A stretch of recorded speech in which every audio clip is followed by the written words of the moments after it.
bersyukur ada di tempat ini karena kemurahan dan pertolongan daripada Tuhan. Jemaat semua yang hendak bangkit berdiri, mari kita angkat pujian. Oleh karena kemurahan Tuhan, kita ada sampai saat ini.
Tapi Dia tidak akan berubah. Amin. Mari kita katakan Tuhan Yesus tidak berubah.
kasih buat malam ini yang berkelah. Terima kasih buat pembawa acara yang telah memberikan waktu dan kesempatan bisa bersaksi. Kami sangat bersyukur kalau bagaimana ada seperti mana ada saya karena kemurahan Tuhan. Di mana tanggal 17 Agustus kemarin Tuhan telah tambahkan saya 1 tahun umur menjadi 44 tahun. Saya boleh ada seperti ini karena kemurahan Tuhan. Terima kasih untuk Tuhan Yesus yang telah memberikan saya kesehatan, panjang umur, hingga boleh berkumpul bersama saudara-saudara di tempat ini. Itu semuanya karena kebaikan Tuhan.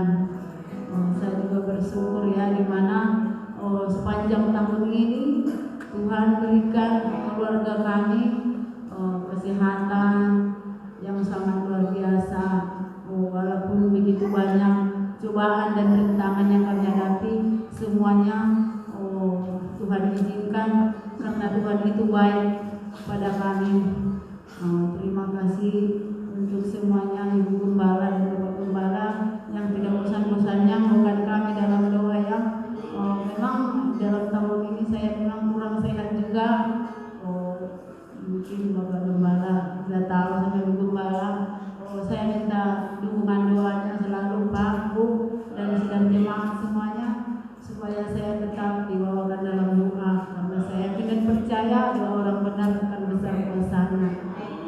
Mungkin yang tadi kami terlambat ya, maklumlah karena semalam habis malam tadi tidur dulu jadi buru-buru memasak telat. Jadi saya mohon maaf. Aturannya hari Jumat saya majuin. Kebetulan minggu ini saya shift malam nggak bisa untuk hari Jumat. Jadi saya majukan. Jadi saya mohon maaf walaupun mendadak ya pemberitahuannya. Hanya ini yang saya dapat saksikan. Terima kasih. Wassalamualaikum warahmatullahi wabarakatuh. Nama Tuhan tambahkan umur 1 tahun. Itu bukan karena kekuatan kita kehendak, tapi kasih karunia Tuhan. Jemaat saya cukup bangkit berdiri. Mari kita siapkan hati kita untuk menerima makanan rohani kita. Dia seperti air yang selalu mengalir. Waktu musim hujan, musim panas, Yesus ada di dalam hati kita seperti air, selalu mengalir. Haleluya. Seperti air yang mengalir di hati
ucapan syukur, kemuliaan, penghormatan, pengagungan bagi Bapa yang bersemayam dalam kerajaan surga. Tiba saatnya kami akan menerima firman-Mu. Urapi hamba-Mu, urapi firman-Mu, urapi jemaat-Mu, agar setiap perkataan Tuhan firman Allah malam ini dapat kami cerna Tuhan, mengerti, memahami apa yang harus kami, oh Tuhan, mengerti dalam semua apa yang kami hadapi dalam hidup kami semuanya. Mari Tuhan berfirman kepada kami semua, karena kami telah menyediakan hati bagi Tuhan dan firman. Dalam nama Tuhan Yesus Kristus kami sambut firman Tuhan. Haleluya, haleluya. Semua kita dalam Tuhan berkata amin. Puji Tuhan, silakan kembali duduk. Selamat malam buat kita semuanya. Selamat ulang tahun buat Mama Yohana yang ke-44 tahunnya. Puji Tuhan, Tuhan memberkati. Baik, kita segera membuka kitab kita dari surat Yudas. Kita masih berbicara tentang surat Yudas. Surat Yudas pada pasal yang ke-1 kita akan membaca ayat yang ke-12. Yudas pasal 1 ayat yang ke-12. Kalau jemaat Tuhan sudah mendapatkannya, mari kita bangkit berdiri menghormati pembacaan firman Allah ini. Yudas 1 ayat yang ke-12, 2-3. Mereka inilah noda dalam perjamuan kasih-Mu, di mana mereka tidak malu melahap dan hanya mementingkan dirinya sendiri. Mereka bagaikan awan yang tak berakhir, yang berlalu ditiup angin.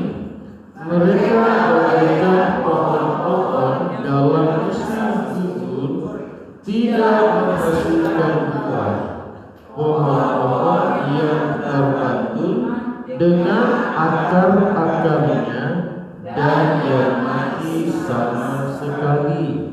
Semua yang percaya berkata, ya. Mari silakan kembali duduk. Kembali pada pembacaan ayat yang kita baru baca, di mana Yudas adik Yesus dari Maria. Jadi ini bukan Yudas yang menyalibkan atau menjual Yesus, tapi Yudas saudara Yesus dari ibu Maria. Nah, Yudas memperhatikan apa yang terjadi pada waktu itu, pada saat dia berada di kalangan orang-orang Kristen. Dan dia pun melihat bahwa ini kejadian akan terjadi baik pada saat itu dan berurutan sampai zaman masa di mana kita berada, bahkan sampai nanti menjelang Tuhan turun dari sorga. Dia melihat bagaimana ke dalam jemaat itu sendiri, saudara kasih dalam Tuhan.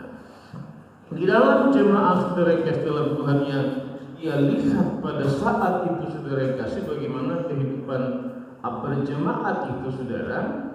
Ada jemaat yang memang betul-betul, saudara, mereka begitu dikatakan sungguh-sungguh kepada Tuhan, sampai dikatakan mereka terkenal baik, saudara kasih dalam Tuhan. Telah teruji, telah terbukti bagaimana kesetiaan mereka, kasih mereka, terutama dalam hal melakukan firman Allah.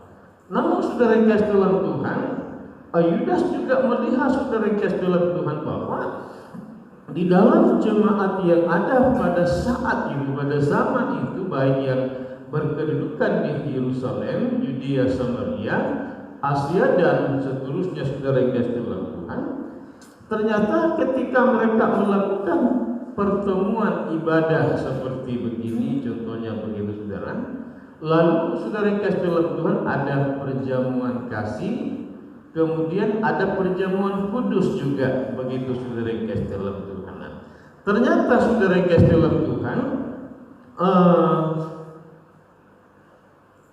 Yudas melihat saudara yang kasih dalam Tuhan, dia melihat dari dekat begitu, bahwa ternyata di dalam jemaat itu saudara yang kasih dalam Tuhan, mereka dikatakan adalah noda dalam perjamuan kasih. Kenapa sampai dikatakan saudaraku ada yang menjadi noda, ada yang maksudnya tidak baik begitu saudara yang kasih dalam Tuhan? Karena mereka dikatakan di sini tidak malu-malu, melahap dan mementingkan diri sendiri, katanya begitu saudara. Sementara perjamuan kasih itu, perjamuan Tuhan itu adalah bicara tentang bagaimana kebersamaan di antara jemaat itu, saudaraku, yang mempunyai berkelebihan atau banyak, saudara yang kasih dalam Tuhan, dia lebih bawa banyak begitu. Yang memang hanya saudaraku cukup, hanya cukup, yang hanya pas-pasan, hanya pas-pasan. Bahkan yang tidak punya, tidak ada, saudara-saudara yang kasih dalam Tuhan, tidak apa-apa, karena saudara yang kasih dalam Tuhan bicara perjamuan kasih itu seperti yang saya katakan tadi, yang berkelimpahan banyak bawa lebih daripada cukup, atau berkelimpahan yang cukup, yang pas, saudaraku, sampai kepada yang tidak punya itu, saudara yang kasih dalam Tuhan, di mana bersama-sama akan menikmati makan bersama, saudara-saudara yang kasih dalam Tuhan. Sebab itu bicara tentang apa? Perjamuan Tuhan, bicara perjamuan kasih, bicara tentang saudara yang kasih dalam Tuhan, saudara, perjamuan bersama dengan jemaat semua, dan tidak ada lagi perbedaan antara ini yang sekaya, ini yang hanya berkecukupan, ini yang pas-pasan, lalu itu yang berkekurangan, saudara yang kasih dalam Tuhan. Jadi hilang semua, tidak nampak, tidak ada lagi. Sebab ini terbangun di dalam saudara yang kasih dalam Tuhan perjamuan kasih, perjamuan Tuhan. Begitu. Jadi yang dipentingkan saudara yang kasih dalam Tuhan tentang kebersamaan dan bagaimana bersama-sama menikmati apa yang dibawa oleh jemaat saudara yang kasih dalam Tuhan dalam pertemuan jemaat itu untuk makan bersama. Begitu saudara yang kasih dalam Tuhan. Iya, begitu. Kemudian saya perhatikan dalam konteks Alkitab ini, rupanya dari perjamuan kasih makan bersama itu lalu dilanjutkan kepada perjamuan kudus. Begitu saudara. Jadi kebaktian saudara yang kasih dalam Tuhan makan, lalu perjamuan kudus. Begitu yang saya lihat urutannya di dalam saudara yang kasih dalam Tuhan. Iya. Tapi kita saudara yang kasih dalam Tuhan. Nah, kemudian Yudas melihat ini saudara yang kasih dalam Tuhan, bahwa ada rupanya jemaat-jemaat saudara yang kasih dalam Tuhan. Yang pertama yang kita sudah bahas waktu lalu, sudah saudara yang kasih dalam Tuhan mengikuti keinginan hawa nafsunya. Saudara, mengikuti keinginan saudara yang kasih dalam Tuhan dagingnya. Bahkan saudara yang kasih dalam Tuhan dikatakan sudah mulai keluar dari ajaran firman Allah. Saudara yang kasih dalam Tuhan. Nah, orang-orang yang kemudian hadir seperti begini, saudara, di dalam jemaat menjadi saudara noda, katanya, dalam perjamuan itu, saudara yang kasih dalam Tuhan. Karena mereka bukan mengenakan firman itu pada hidup mereka, pada diri mereka, saudara, membangun adanya kebersamaan itu di dalam kasih, begitu saudara yang kasih dalam Tuhan. Nanti kita lihat saudara yang kasih, di mana sampai dikatakan mereka ini tidak malu-malu, tentunya saudara, melahap dan hanya untuk apa? Pokoknya buah makan semaunya buah, begitu saudara yang kasih dalam Tuhan. Maaf saudara, lu mau lapar gue kagak tahu, begitu. Sampai begitu kira-kira saudara yang kasih dalam Tuhan, gambarannya begitu. Jadi yang kenyang kekenyangan sampai mabuk, katanya begitu saudara yang kasih dalam Tuhan. Yang nggak punya, laporlah kau di situ, begitu saudara yang kasih dalam Tuhan. Nah ini kan bukan seperti ini yang maksud tujuan daripada perjamuan Tuhan itu atau perjamuan kasih itu. Tetapi adalah bagaimana kebersamaan itu adalah menikmati saudara yang kasih dalam Tuhan. Kalau itu banyak, semuanya dapat makan banyak. Kalau itu hanya cukup, tentunya makan hanya cukup. Kalau itu saudara pas-pasan, semuanya akan makan ya pas-pasan. Begitu saudara yang kasih dalam Tuhan. Nah seperti itu saudara. Tetapi ini saudara yang kasih dalam Tuhan tidak. Malah orang-orang ini dengan tidak malu-malu katanya gitu saudara. Memang jadi malu-malu ini saudara. Melahap dan kemudian apa? Mementingkan katanya diri sendiri saudara kekasih. Kita akan melihat lebih jauh penjelasannya di dalam surat 2 Petrus. Iya. Dalam surat 2 Petrus pada pasal yang kedua, pada ayatnya yang ke-13. Iya. Surat 2 Petrus pasal 2, kita baca ayat yang ke-13. 2:3, dan akan mengalami nasib yang buruk sebagai upah kejahatan mereka. Berfoya-foya pada siang hari, mereka anggap kenikmatan. Mereka adalah kotoran dan noda yang mabuk dalam hawa nafsu mereka. Kalau mereka duduk makan bersama-sama dengan kamu. Jadi Rasul Petrus lebih jelas lagi dia menguraikan dalam suratnya ini, saudara kasih dalam Tuhan, orang yang seperti itu bagaimana katanya keadaan nasib hidupnya nantinya saudara kasih dalam Tuhan. Dibilang di sini saudara, mereka mengalami nasib yang buruk katanya saudara. Rupanya gitu saudara kasih dalam Tuhan. Mereka mengalami saudaraku nasib yang buruk sebagai apa? Upah kejahatan mereka saudara kasih dalam Tuhan. Iya. Selain itu apa lagi? Mereka yang dikatakan berfoya-foya pada siang hari, mereka anggap itu sebagai kenikmatan saudara-saudara. Kalau mereka berfoya-foya itu, oh inilah arti hidup, inilah nikmat, inilah katanya yang wah bahagianya begitu saudara kekasih. Seperti itu saudara. Apalagi mereka saudara kekasih dalam Tuhan adalah kotoran katanya. Kotoran dan noda saudaraku yang mabuk dalam hawa nafsu mereka saudara. Sampai mabuk saudara. Iya. Di dalam apa? Di dalam hawa nafsu mereka saudara. Berfoya-foya saudara kasih dalam Tuhan. Mabuk saudara-saudara. Sampai maaf cakap saudara, muntah-muntah saudara. Nah ini seperti ini gaya hidup mereka yang dikatakan adalah mengalami nasib hidup yang buruk saudara-saudara. Biar dia kerja keras habis begitu saja, habisnya foya-foya saudara kasih dalam Tuhan. Tidak mempunyai masa depan ini saudara kasih dalam Tuhan. Iya, mereka kalau mereka duduk makan minum bersama-sama kamu saudara kasih dalam Tuhan. Saudara sekenal apa kenyang, saudara puas dan puji Tuhan. Tapi mereka saudara kasih dalam Tuhan masih saudara sampai mabuk saudara kasih dalam Tuhan. Sampai saya katakan tadi muntah-muntah saudara kasih dalam Tuhan kan. Ini bahaya saudara kasih. Jadi itu menjadi noda katanya dalam pertemuan jemaat pada masa itu saudara kasih dalam Tuhan. Dan kita akan melihat apa yang dikatakan oleh Paulus dalam surat Korintus pada pasal yang ke-11. Iya. Surat Korintus pasal yang ke-11 ayat 22. Ayat 20, 21 dan 22. Ya. 1 Korintus pasal 11 ayat 20, 21 dan 22. Baik, kalau kita sudah dapat kita baca. Saya baca ayat yang ke-20 Lalu jemaat Tuhan ayat 21, 22 kita bersama-sama.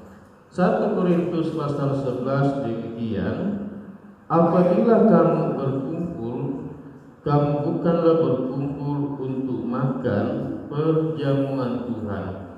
2, 3. Sebab pada pertemuan itu tiap-tiap orang memakan sendiri, sehingga seorang lapar dan yang lain mabuk. Apakah kamu tidak mempunyai rumah sendiri untuk makan dan minum? Atau maukah kamu menghinakan jemaat Allah dan memalukan orang-orang yang tidak mempunyai apa-apa? Apakah yang kukatakan kepada kamu, memuji kamu? Dalam hal ini aku tidak memuji kamu. Nah, ini dilihat oleh Rasul Paulus kepada jemaat saudara kasih dalam Tuhan Korintus. Jadi setiap kali katanya mereka berkumpul berjemaat begitu saudara kasih dalam Tuhan ibadah, lalu masuk kepada perjamuan kasih makan bersama. Nah, masing-masing seperti kebiasaan kita di sini ada waktu-waktu tertentu kita lakukan perjamuan kasih.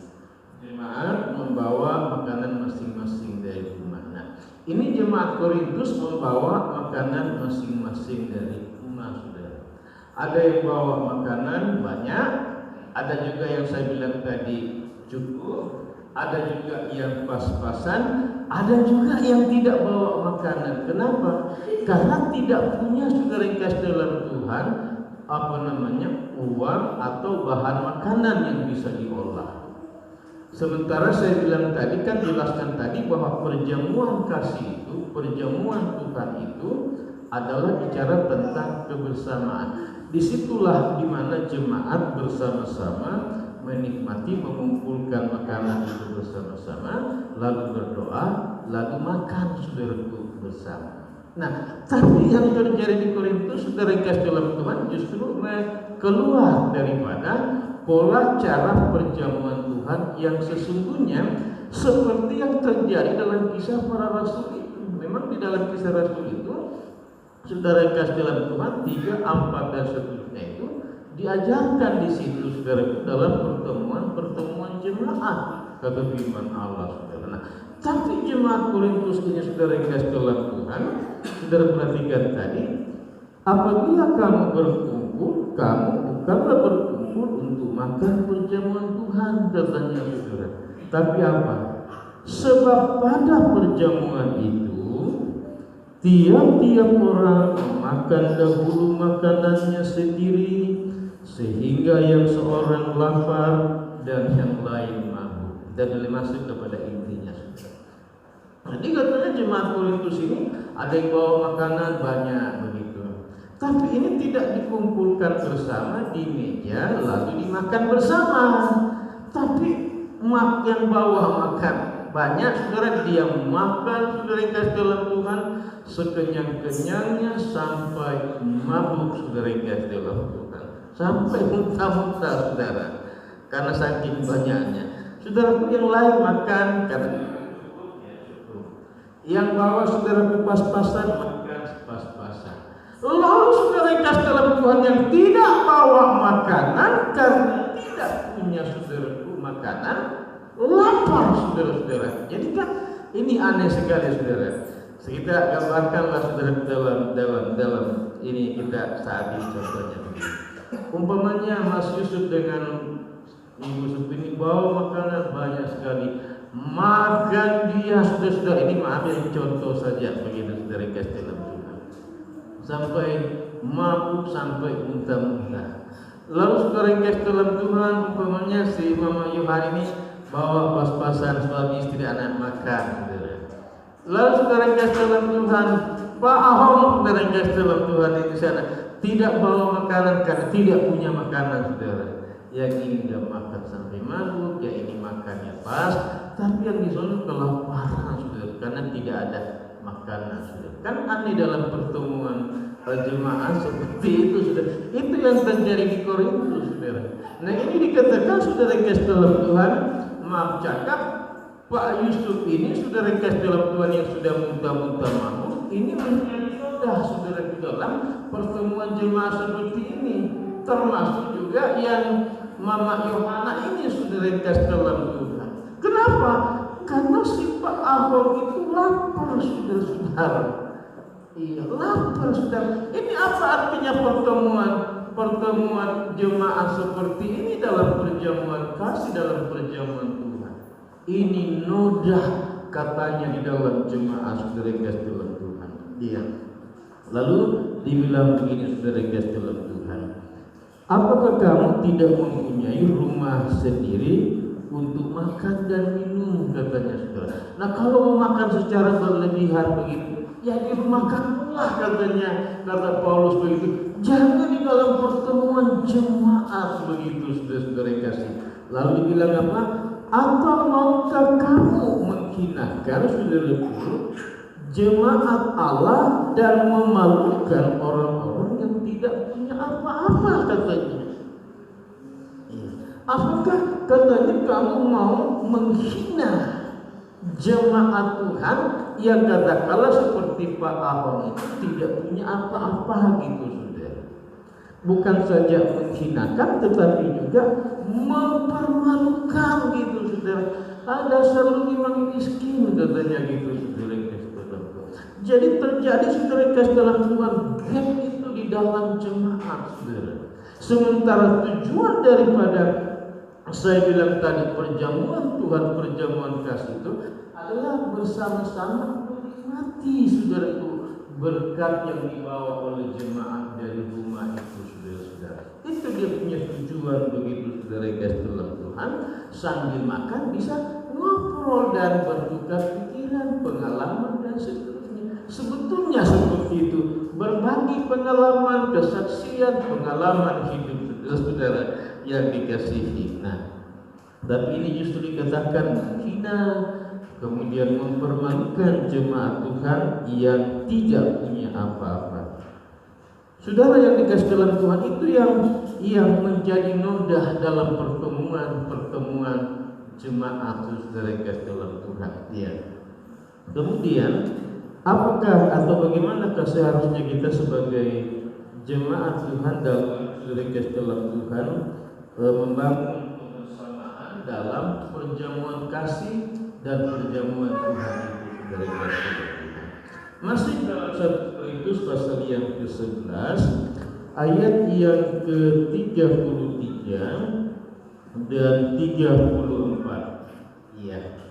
Mari kita membaca ayat ini, 1 Korintus 11 ayat 33 dan 34. Baik, kita baca 2-3. Karena itu, saudara-saudaraku, jika kamu berkumpul untuk makan, nantikanlah olehmu seorang akan yang lain. Kalau ada orang yang lapar, baiklah ia makan dahulu di rumahnya, supaya jangan kamu berkumpul untuk dihukum. Hal-hal yang lain akan kuatur kalau aku datang. Jadi Paulus memberikan solusi jalan, saudara. Pola caranya sebetulnya adalah, saudara, seperti yang saudara lakukan di sini. Saudara datang, kumpul makanan, saudara kasih dalam Tuhan, ibu-ibu buka, lalu didoakan, lalu mulai dijemaat antri makan, saudara. Sampai ini baru ibu-ibu belakang. Nah, ini seperti itu memang. Dibilang di sini, nantikanlah seorang akan yang lain. Iya, jangan, saudaraku, seperti yang bagian tadi kita baca tadi itu, belum waktunya makan, dia udah makan, saudara kasih dalam Tuhan. Iya, begitu waktunya memakan bersama, saudara kasih dalam Tuhan, sudah habis makanannya, saudara. Iya, kekenyangan sampai mabuk, yang kelaparan, saudara kasih dalam Tuhan. Iya, nah, saudara kasih dalam Tuhan, puji Tuhan, saudara di sini yang saya lihat sudah membangun satu pola cara yang baik dalam kebersamaan jemaat itu, saudara. Ini yang kita mesti jaga, saudara-saudara yang kasih, karena jemaat ini dia bergerak ke depan, saudara yang kasih. Tidak sangat, saudara, tidak apa namanya, sangat tidak tertutup kemungkinan ada orang-orang yang masuk dan terbangun pola cara hidupnya seperti yang kita baru bahas tadi, saudara guys dalam Tuhan. Iya, saudara guys dalam Tuhan. Ini apa namanya, diwaspadai, berhati-hati, berjaga-jaga, saudara guys dalam Tuhan. Jangan sampai kita menjadi ikut-ikutan seperti itu, sesuatu yang sudah terbangun dengan baik, saudara guys dalam Tuhan, tapi kemudian ada yang masuk, saudara, yang menjadi noda, saudara guys dalam Tuhan, dengan cara hidup yang tidak terpuji, itu yang dikatakan menjadi noda, saudara guys dalam Tuhan. Baik, kita akan melihat, saudara, yang lebih seharusnya seperti apa gitu. Ini bagian yang terakhir, saudara-saudara kasih, pada perjanjian lama. Ada perjanjian lama, ada perjanjian baru. Kita perjanjian lama dulu, saudara. Ulangan pasal yang ke-14. Bagaimana justru, saudara kasih, kita membangun sesuatu yang baik di dalam jemaat, saudara. Ulangan pasal yang ke-14, ya, pada ayat yang ke-29. Kita melihat dari konteks perjanjian lama, hukum Taurat, dan juga oleh Injil yang diajarkan oleh Tuhan Yesus. Ulangan pasal 14 ayat yang ke-29, kita baca 2-3. Maka orang Lewi, karena ia tidak mendapat bagian milik pusaka bersama-sama engkau, dan orang asing, anak yatim, dan janda yang di dalam tempatmu akan datang makan dan menjadi kenyang, supaya Tuhan Allahmu memberkati engkau di dalam segala usaha yang dikerjakan tanganmu. Saya menjelaskan mengapa Musa, Tuhan memberikan firman ini kepada Musa, lalu Musa ini mengajarkan kepada orang Israel. Ada 4 di sana yang perlu katanya dikasih makan di dalam jemaat Tuhan pada umat Israel. Pertama, orang Lewi. Yang kedua, orang asing atau pendatang, penumpang lewat begitu, saudara kasih. Yang ketiga, anak yatim piatu. Yang keempat, janda-janda. Kenapa ini orang Lewi? Orang Lewi ini, saudara kasih dalam Tuhan, adalah satu suku yang khusus untuk melayani jemaat Israel. Jadi mereka ini tidak mendapat tanah untuk digarap di tengah-tengah orang Israel di tanah Kanaan. Jadi mereka berfungsi khusus untuk melayani jemaat. Mereka tidak mendapat pembagian tanah. Karena mereka tidak dapat pembagian tanah dan khusus untuk melayani, maka jemaat Israel itu berkewajiban memberi makan kepada orang-orang Lewi ini, saudara yang dikasih dalam. Yang pertama. Yang kedua adalah orang asing, maksudnya orang yang datang, pendatang begitu. Atau sama, kalau orang Lewi tadi saya langsung gambarkan saja pendeta begitu yang hanya melayani dan berdoa. Kemudian orang asing, orang yang datang, saudara, dari kampung singgah di rumah saudara lalu terus ke tempat lain, atau mereka dari kampung datang ke sini untuk mencari pekerjaan. Kemudian saudara kasih dalam Tuhan, anak yatim piatu, saudara kasih dalam Tuhan. Anak yatim piatu untuk zaman sekarang ini ada 2. Yang pertama, ada anak yatim piatu yang memang ditinggalkan oleh orang tua, tidak ada apa-apa, saudara. Tapi ada juga anak yatim piatu yang ditinggal oleh orang tua, saudara-saudara. Ada rumah, ada, saudara kasih dalam Tuhan, sudah disekolahkan, sudah pintar anaknya, artinya sudah bekerja. Saudara kasih dalam Tuhan, sudah bekerja. Nah ini saudara kasih, Tapi yang ditinggalkan orang tua tidak punya apa-apa. Ini mau apa saudara kasih dalam Tuhan? Ini katanya wajib bagi umat Israel kasih makan mereka. Juga dengan janda yang ditinggalkan saudara, ada dua lagi. Ada janda yang ditinggalkan suami, rumah semua ada, bahkan sampai kepada usaha saudara, uang juga.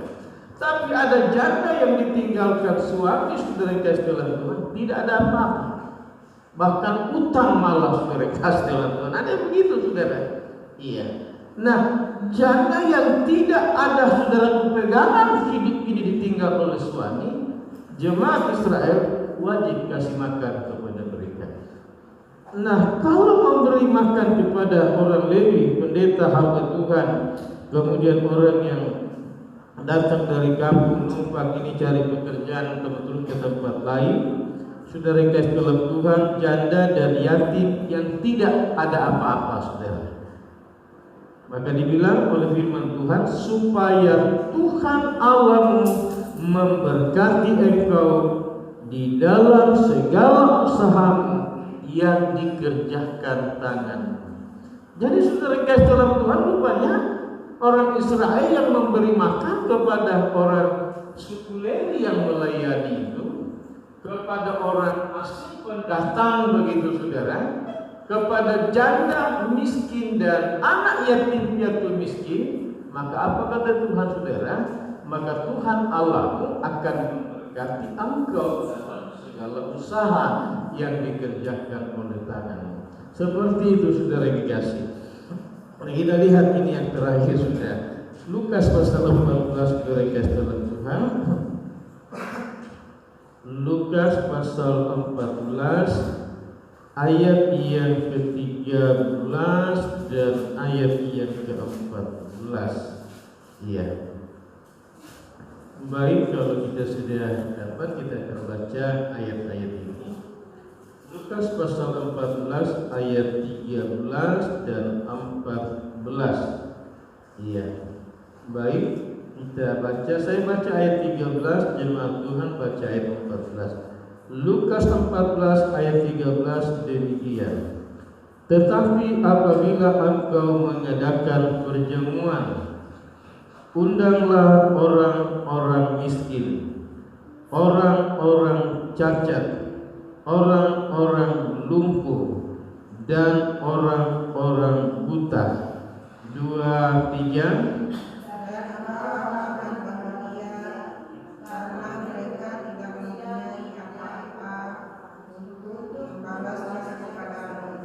Sebab engkau akan mendapat balasnya pada hari kebangkitan orang-orang benar. Konsep Allah dengan kita beda. Kita bikin acara kan yang kita undang pertama orang kaya, ya kan, saudara guys dalam Tuhan. Kemudian teman-teman kita semua, tetangga-tetangga kita yang saudara pernah undang kita begitu. Nah kita undang lagi kan saudara. Itu konsep pola cara kita. Saudara, ternyata berbeda dengan pola konsep Tuhan, saudara-saudara. Justru kalau kita bikin perjamuan katanya, yang diundang adalah orang-orang miskin. Ya kan, beda kan saudara guys dalam Tuhan. Orang-orang cacat lagi saudara.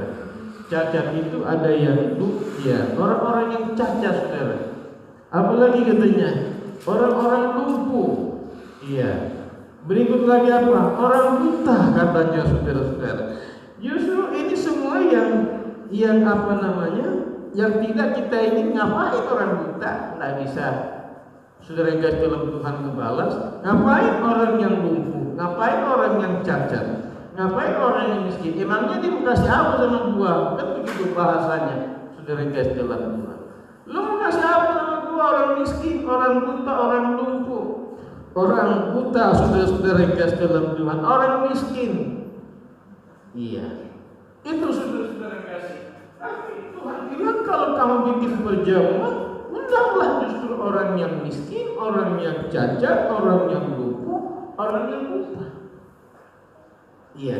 Kenapa mesti mereka ini yang Tuhan bilang kita undang saudara kasih? Iya. Dan engkau akan berbahagia katanya saudara kasih. Beda kan konsep kita saudara. Tuhan bilang kamu akan berbahagia kalau orang-orang itu dibangunkan. Karena apa?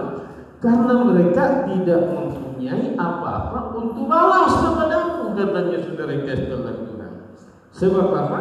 Sebab engkau akan mendapat balasannya dari Tuhan pada hari kebangkitan orang-orang yang benar.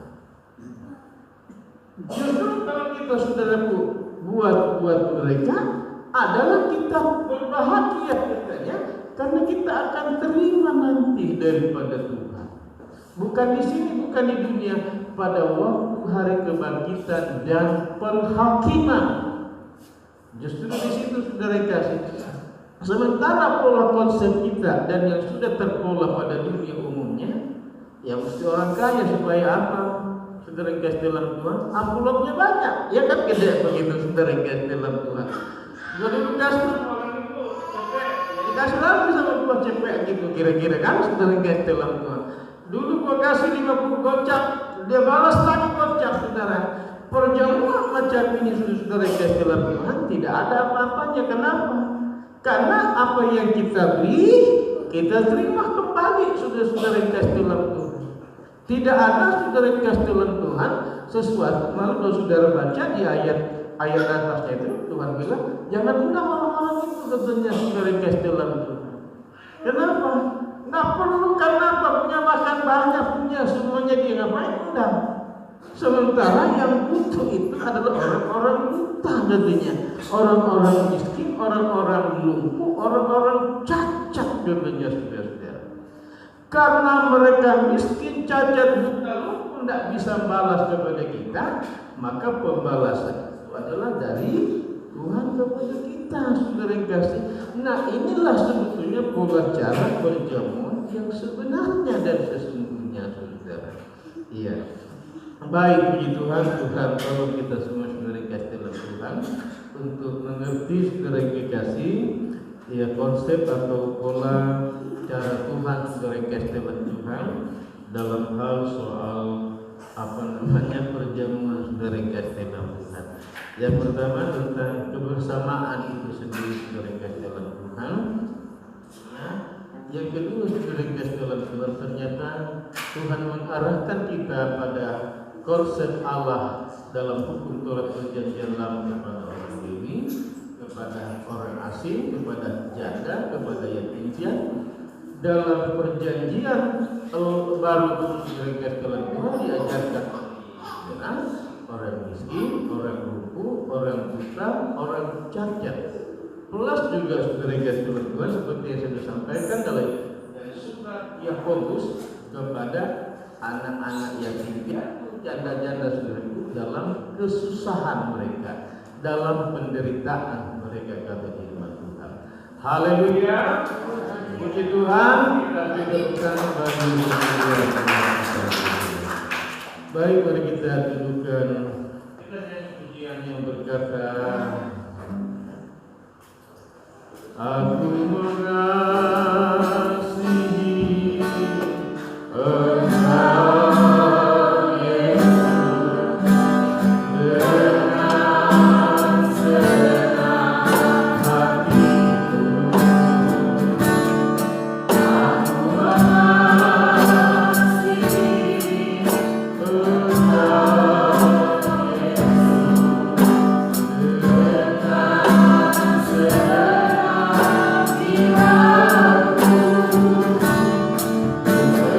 Terima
Baik, kita masuk dalam doa. Nanti Pak Rahmat pimpin kita dalam doa. Haleluya.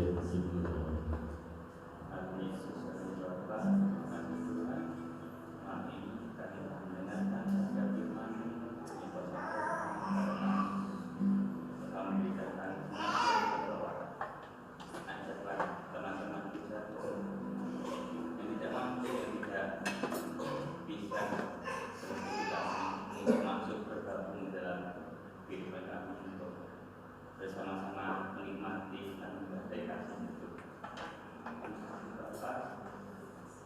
Mulai menyampaikan informasi Tuhan kepada kami yang mau berkata dia dalam kesehatannya, dalam segala usahanya untuk mendidik kami, mendidik kami ke jalan lurus dan kami akan memberikan bersama kami yang berkata. Amin.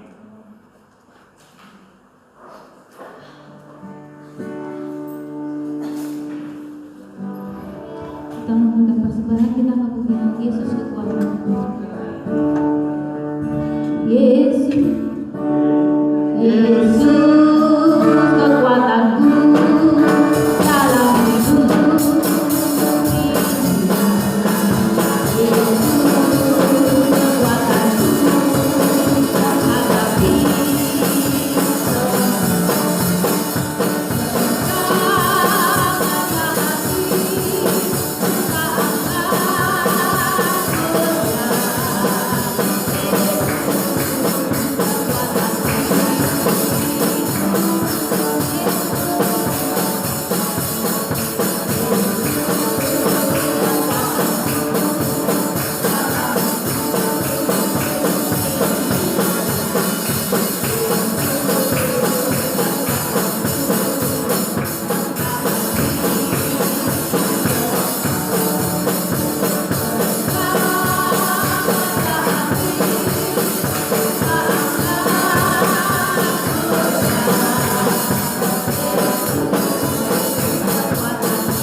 Baik, puji Tuhan.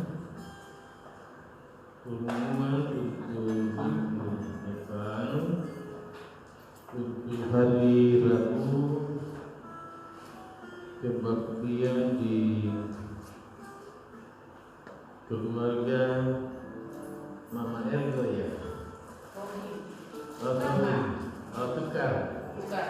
Tukar ya. Iya, hari Rabu di keluarga Tobing. Kemudian hari Jumat ini keluarga Widodo. Oh iya, kasih. Baik, mari kita bangkit berdiri, kami naikkan syukur kepada Tuhan. Dan saya undang keluarga Mama Yohana maju ke depan. Kami naikkan syukur padamu.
memuji, menyembah, memuliakan, mengagungkan Tuhan, memberkati persembahan umat-Mu yang dibawa kepadamu.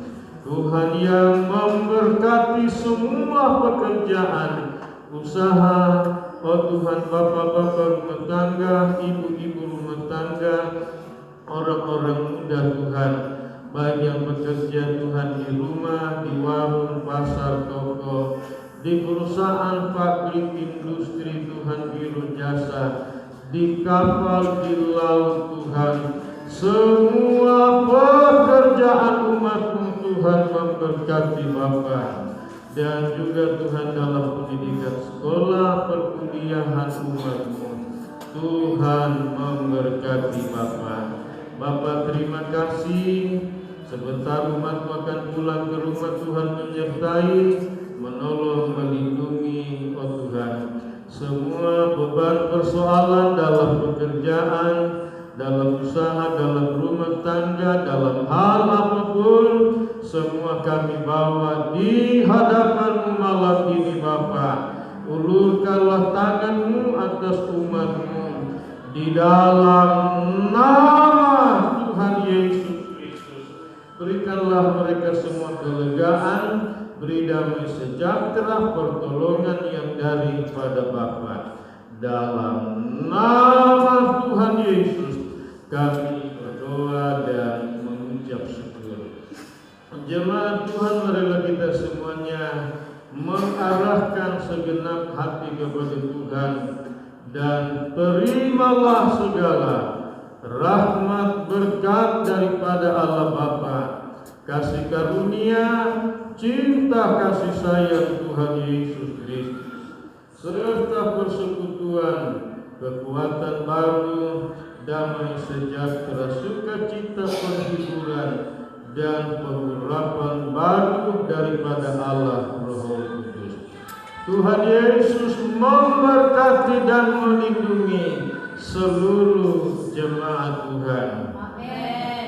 Tuhan Yesus menyinari engkau dengan wajah-Nya dan memberikan kasih karunia Tuhan Yesus kepadamu. Amin. Tuhan Yesus menghadapkan wajah-Nya kepadamu dan memberikan damai sejahtera Tuhan Yesus kepadamu.